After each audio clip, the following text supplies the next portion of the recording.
All right, good afternoon, everyone, and welcome back. We've got our next speaker, next session, and I'm excited. As always, all the speakers have been amazing, and you are all in for a treat. This next speaker here is Edie Developers. She's with Shape Good Habits, and she's doing a session called Even Stronger 911. Take it away, my friend. Thank you so much, Ricardo, and thank you for doing this. This is so awesome. I so much appreciate it. Thank you, thank you. I have been so blown away all day today. Amy's talk about leadership and its importance and peace app, and Megan, and oh my goodness, talking about supervisory expectations and their relationship to policies and procedures. Important. Zachary Dykes talked about burnout and how to address it and shared with us his bicycle journey. And then our last speaker, whose name I didn't write down, was phenomenal. Samantha Hawkins with her help in the 911 callers. This has been so good. Wouldn't you agree? I love it. So, Even Stronger 911. I'm going to share with you a little of my journey. The day this journey began, I walked into the comm center where I was a supervisor. I said, "Hi there," and everybody looked at their computers, and nobody answered me. They looked like they were really busy, but there was no traffic on the radio. There was no phones ringing. They're freezing me out. They're freezing me out. How dare they? Who do they think they are? I don't deserve this. So I spent a really, really long day stewing, grumbling, and blaming. Toward the end of the day, I was realizing that, when I was in the headset, we didn't freeze people out unless they deserved it. Did I deserve this? And then I remembered that the day before, I had scolded this team. I had walked in from a meeting and I had just yelled at them. This team was amazing. They worked together so well, and they showed up, and they were profoundly professional. They were the calm in the midst of chaos, and I scolded them.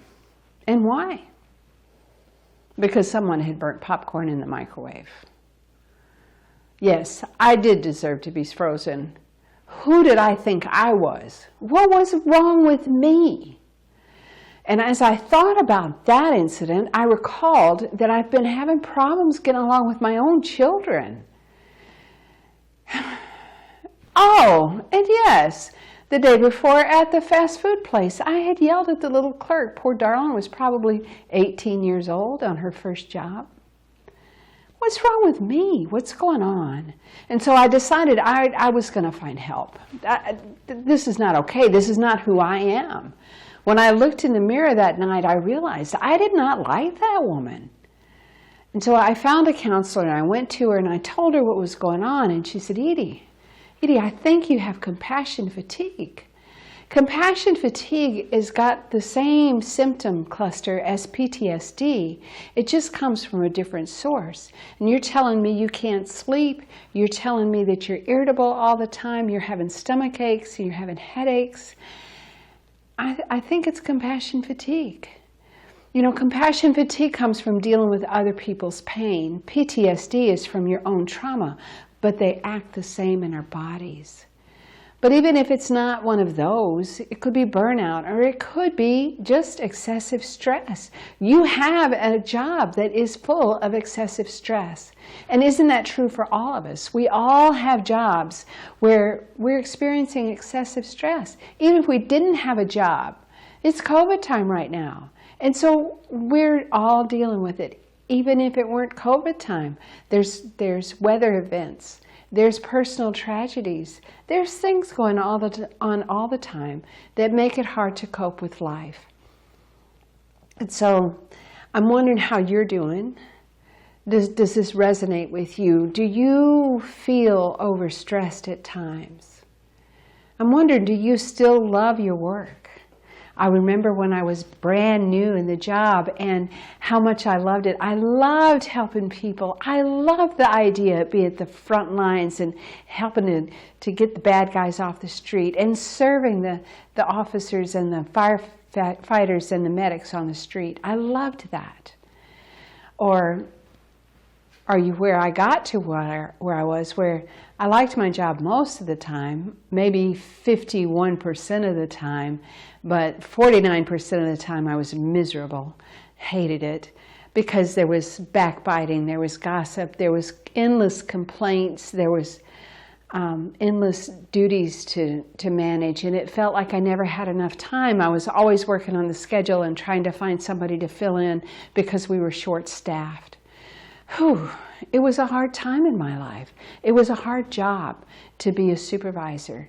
And as I thought about it in the years in between, I've realized that yelling at my team like that was kind of supervisory malpractice. It was an awful thing to do.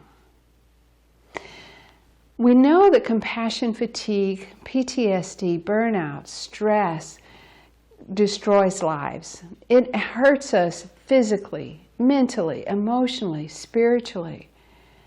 But it also destroys teams. Our biggest issue in 911, in PSAPs throughout the world, is high turnover. It's that we're chronically short-staffed. And why are we chronically short-staffed? Because we have toxic work environments. People don't leave jobs, they leave other people. They leave an environment where it's not possible for them to be themselves. We have backbiting, we have gossip, we have disrespect, we have really horrible supervision sometimes, and we have administrators who are checked out. I believe that compassion fatigue is at the root of all this. That all of this negative behavior toward other people within the center, all of the negative behavior from the administrators to the supervisors to managers, whatever the titles might be, all of that's based in compassion fatigue and overwhelm. So what are we going to do about it? I asked the counselor, what are you going to do about it? And she laughed at me. She said, I'm going to help you with what you need to do about it because it's you that needs to do. And she said, the first thing you need to do is learn to take care of yourself. You need to eat right. You need to get plenty of rest. You need to exercise. You need to stay hydrated. But you also need to take care of your thinking, how you're thinking about things. And you need to take care of your spiritual life. We knew that, right? We already knew what we needed to do. But maybe you're where I was. I didn't know how to do it. I didn't know how to fit it all in. I had a family to take care of. I had housework to do. I tried to have a social life. I tried to keep some friends. But at work, I had to schedule overtime, and I had to cover the shifts, and I had to go to meetings, and I had to deal with complaints, and oh, by the way, find time to get my people trained. Finding time for me?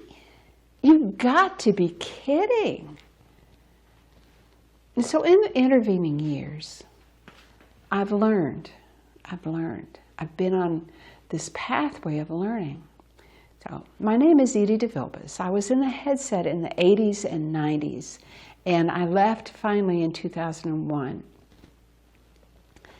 From then, I started going to school, and I got a master's in counseling and became an addictions counselor. And then I went on to get a master's in divinity and became a pastor. And I served as a chaplain at a children's home for 9 years. And during that time, I did my doctoral work.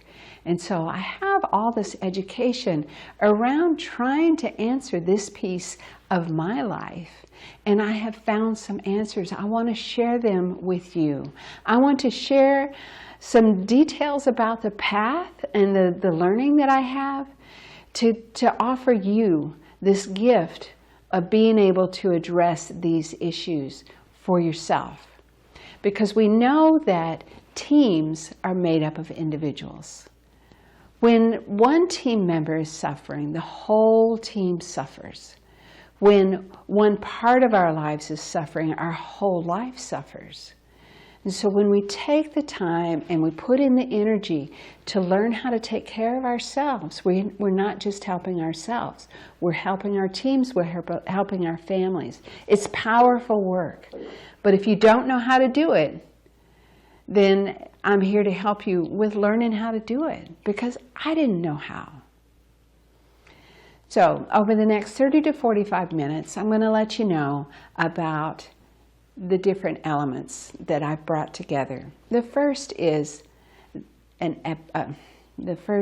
5 Gremlins. The second is 4 principles of habit formation. And the third is an epic quest that brings it together and is an experience that will help you establish this in your life. The first is the Gremlins. Now the Gremlins are personifications of some pretty heady concepts, some pretty esoteric, kind of hard to understand concepts that help us to look at who we are. It takes a look at our body, mind, and spirit in a fun way, in a way that we can talk about. And so our first gremlin is Echo. Now, I named Echo because we have this idea of who we are. And sometimes what we're getting back from other people does not reflect who we believe ourselves to be. For instance, I think I'm really kind and gracious and loving. Now, if you were in the headset and I was your supervisor and I yelled because you burnt popcorn, would you feel like I was gracious and kind and loving? No. Would you? What I was getting back from people was not reflective of who I thought I was and who I wanted to be. And that's what we see in an echo that is unhealthy. One of the things, or some of the things that I was experiencing, was a lot of guilt, a lot of shame, a lot of beating myself up, kind of self-loathing. Now, a healthy echo, we are who we expect to be, and so we're receiving the positivity that we believe we're given out. We're receiving the kindness that we believe that we're given out. And so a healthy echo is a beautiful thing. Now, the next gremlin that we talk about is Mojo. Mojo is our physical well-being, and we know what it's like to be unhealthy. You know, in shift work, it has this effect of making us fat. It has hormonal effects that interfere with our ability to metabolize and that kind of thing. So we have to be very careful about what we eat. We've got to pay attention to that. And being on shift work can interfere with our sleep, and sleep's an important part of maintaining our health. Working a lot of overtime, being crazy busy and tired all the time interferes with our ability to exercise. I don't know about you, but I didn't drink very much water when I was in a headset because I didn't want to have to hurry up and go to the ladies' room. And so those 4 elements of powerful health were all being negatively affected by my time in the headset. Now we know what it is to be healthy. We're strong, we're vibrant, we are a healthy weight and just doing well. And so that's our Mojo. Now the next concept we're going to talk about is our Pointer, which is our attitude. It's what we think about in a situation. So when things go poorly, an unhealthy Pointer will blame other people. It's never my fault. It's always somebody else. And we feel powerless. We can't change it because we can't change other people. And it's a really negative place to be. Now, a healthy Pointer is willing to accept criticism, is willing to own their own stuff, and really willing to take responsibility for themselves. So that's a really good attitude. It's a can-do attitude. It's a problem-solving attitude. Sparky is our level of warmth with other people. So an unhealthy Sparky can be one of two extremes. It can be a flamethrower and angry and throwing sparks out at people, or it can be ice cold, freezing people out and isolating and just staying away from people completely. But a healthy Sparky is warm, inviting, respectful, caring. We like being around a healthy Sparky. You have healthy Sparkies in your existence, and you can see other people when they're doing well. Now, the healthy Sparky is the one we pretend for, but having it be real is even better. Now, the last gremlin is our buddy. I think our buddy is pretty important because it's our spiritual connection. When I was in 911, my spiritual connection got very, very broken because I thought people were horrible. People are horrible. They do awful things to each other. And I was very cynical. And I believe now that cynicism is just when you have a lot of faith in people and you're disappointed over and over and over again. It rips away that positive regard for other people. But it's also being disconnected from life and from love and being disconnected from joy. And so an unhealthy buddy feels like a hole in the heart. It's not a fun place to be. It's very hollow, very sad, very difficult. But when our buddy gets healthier, when we re-establish that connection to life, to love, to joy, and when we somehow recognize that people do horrible things, but people are still worthwhile, people are still worth loving, that's when we can be the healthiest, when all of these 5 gremlins are doing well. Now, what I want to caution you about is the gremlins are a way to talk about our own stuff, our own well-being. When I do this work with teams, I always emphasize that we don't talk about other people's gremlins. That's judgmental. We don't need that. We don't need that in our centers. We don't need to judge each other harshly. We need to figure out how to be together, how to work together to support and to empower and to enliven each other. And so that's my caution about the gremlins. Now, what are we going to do about the gremlins? Well, all of our life is based in habit. 40 to 70% of what we do every day is habitual. And so the key to addressing the wonkiness of our gremlins is to establish healthy habits. Now, I always say we need to start now, we need to start small, and we need to start with one. And so we just do one thing at a time. Now, there's 4 basic principles in forming a new habit. But I want you to stop and think, why is it so hard to start a new habit? Do you know? Our amygdala, part of our brain, is wired to keep us safe. And our amygdala responds to change as danger. Danger, danger, danger. And so our amygdala will put us to sleep when we're trying to make an intentional habit change. Now, the difference between bad habits and good habits, the bad habit is often easy to pick up because it feels good in the moment. And it's considered a bad habit because over the long term, when you keep it up, it deteriorates your well-being. A good habit may not feel so great in the moment. It might be hard to do. But over the long term, it increases your well-being. That's what the difference is when we talk about bad habits and good habits. So bad habits are really easy to pick up, but the good habits are a little more difficult. And we have this thing where intentional habit change is hard because we have this natural ability and desire to stay the same. So there's 4 principles. The first is you got to remind yourself everywhere. Remind yourself of what you're doing.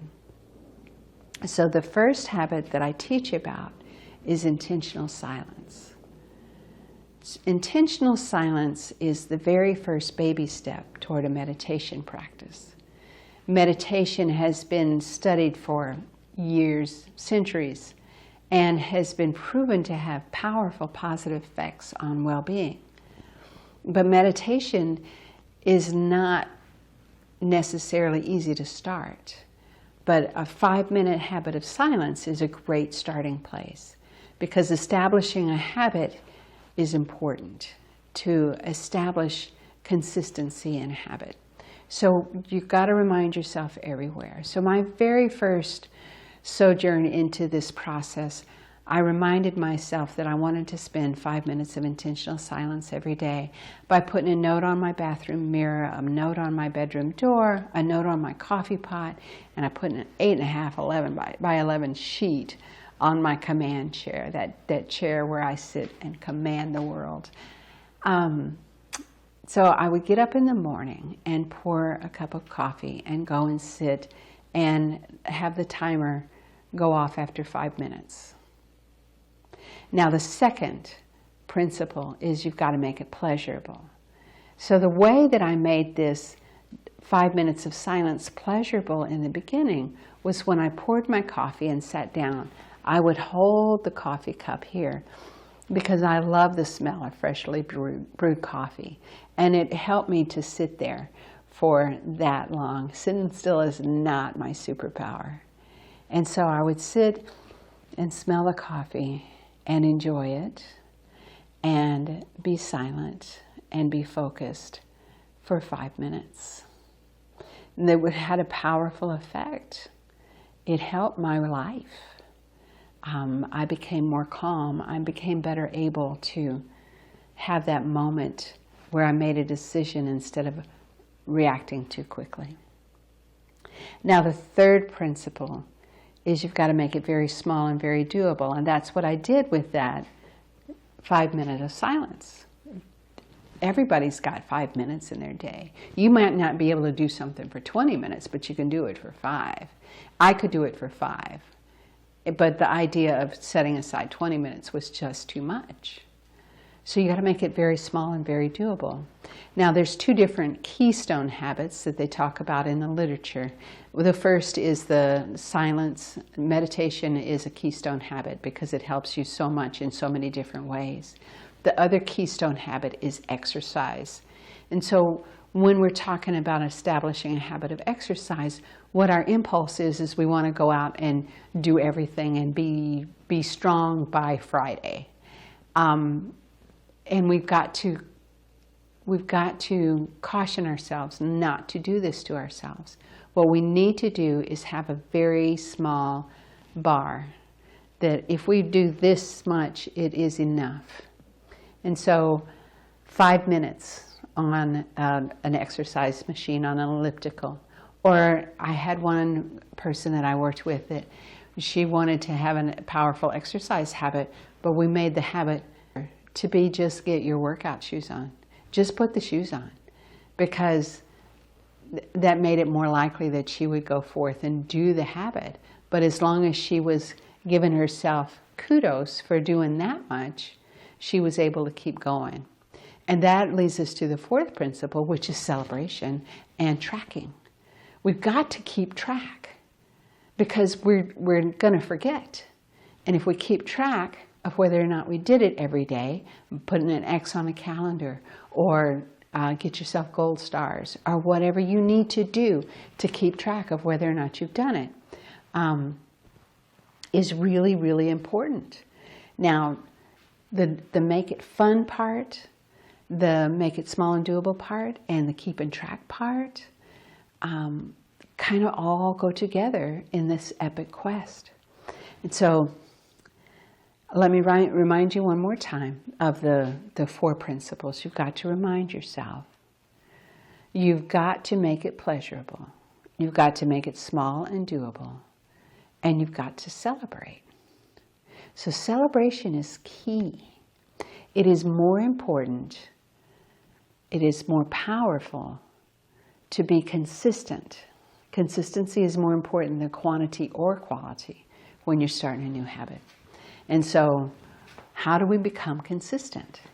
This is where the Epic Quest is almost magic. So the Epic Quest is something you do with your team and your work group. Or you can do it with other people, but this is specifically to help teams within 911. And so this Epic Quest, you get together and you decide what you want to do. So pick out your 5-minute habit and you set a time frame. 3 to 6 weeks is what I recommend. 3 weeks is long enough to start to establish a habit. Anything longer than 6 weeks and people are going to drop out because they've gotten bored with it. We have a short attention spans, so 3 weeks is a good starting point. Divide up into teams of 2 or 3. I highly recommend teams of 3 because what you're going to do with your team is each day you're going to report, yes, I did it, or no, I didn't do it. And so if you only have 2 on the team, if one forgets and the other forgets, then nobody gets it done.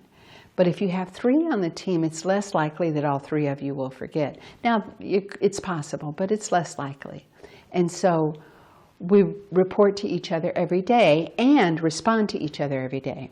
So that's key too. That's a really important part because that recognition, that support that you get from having other people respond to you is awesome. So I've had teams that did this through text. I've done teams who did this through Messenger, set up a group on Messenger. I've had teams who did this on Marco Polo. I had teams that did it on a habit app that I don't really know which one it is. There's all kinds of ways to keep in touch. You could really go old school and make a phone call, but that's not going to happen. And so however it is that you want to do this, you could probably do it for email. But you need to touch base with each other every single day. Now, you get a leaderboard, you name your team, and have each team on the leaderboard and keep score. And you decide how you're going to keep score. You can make your Epic Quest about whatever you want it to be. And so you need to have a destination, you need to have a way to keep score, you need to have a pathway. So an Epic Quest has almost magical effects. Not only are we helping ourselves with establishing the habit of a healthy habit, whether it is intentional silence, exercise, or something else, and you're connecting with a coworker. And that connection is so, so powerful because it's a connection that's not related to the work. It is a safe connection when you support each other the way that I teach. Now, when you're supporting each other, I want you to be aware that we're not coaches. We're not teaching each other how to do something. We're just reflecting back. And so if they say, yes, I did it, you celebrate. If they say, no, I didn't do it, you celebrate that too, because the reporting, keeping track, the paying attention is the key. Is it really, really important? What you pay attention to matters. What you nurture grows. And so paying attention is the important part. So we always celebrate the paying attention.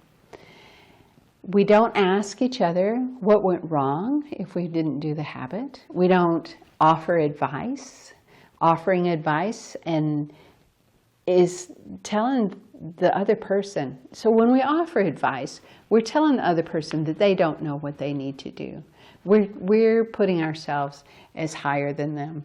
And it's a really horrible thing to do. So we learn a different way of communicating. We learn a different way of supporting through this Epic Quest.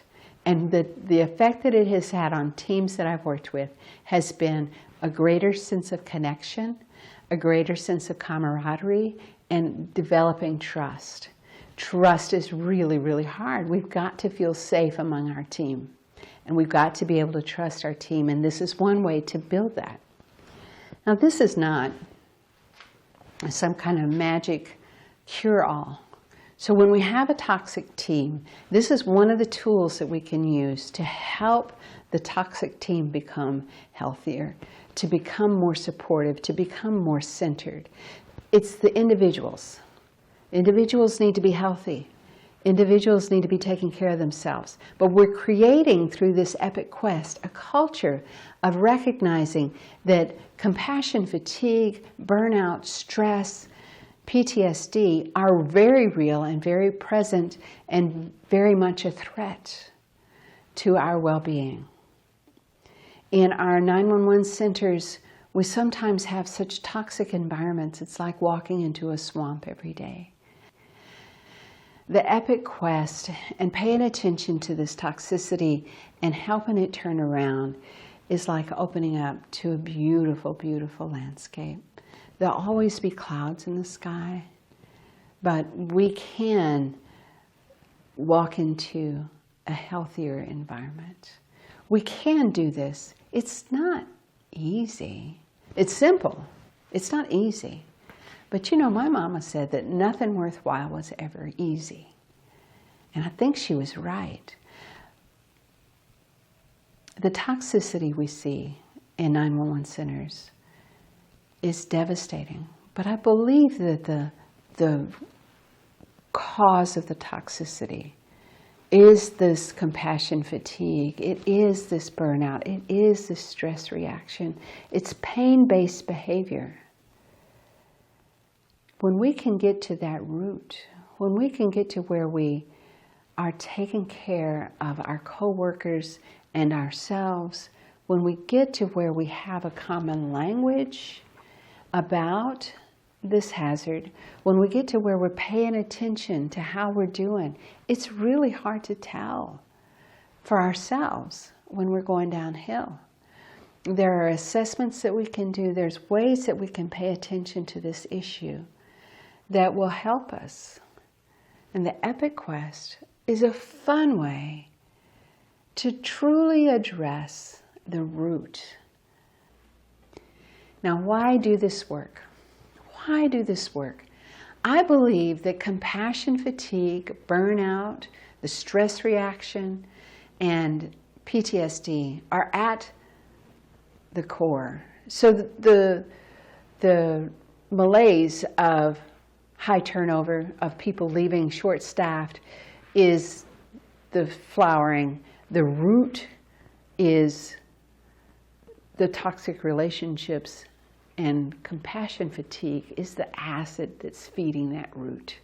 And so when we get down to that acid, when we find a way to wash that away, when we find a way to help our people stay healthy, when we find a way to keep the language of dealing with compassion fatigue, dealing with these issues alive in our centers, when we find a way to walk with our people to help them make the choices that keep them physically, emotionally, and spiritually healthy, then we're really doing something to address the bigger problems. And so I think the Epic Quest is a great tool to help in this. I also work with leadership development, individuals, but the workplace culture is the bulk of my work. And I can help you with that. But to get started, I've created for you a guide to the Epic Quest.